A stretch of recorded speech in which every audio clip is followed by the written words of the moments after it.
Capilla del Padre Juan Gilabert Jofré.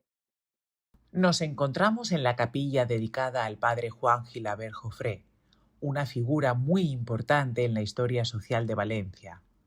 Aquí se encuentra su sepulcro.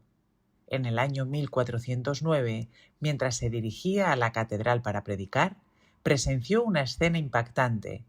Una persona con problemas mentales estaba siendo maltratada en la calle.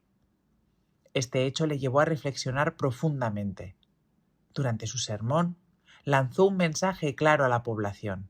Era necesario crear un lugar donde estas personas pudieran ser acogidas, cuidadas y protegidas. En aquella época, quienes tenían enfermedades mentales vivían en condiciones muy duras, sin atención ni protección. Su llamamiento tuvo una gran repercusión. Poco tiempo después, varias personas influyentes de la ciudad impulsaron la creación de un hospital destinado a atender a personas con enfermedad mental. Así nació el Hospital de los Inocentes, considerado uno de los primeros centros de este tipo en Europa.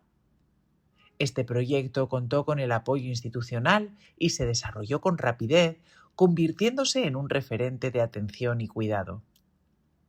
Su figura representa un cambio en la forma de entender el cuidado, la dignidad y la atención de las personas más vulnerables. Continuamos ahora hacia la siguiente parte de la visita.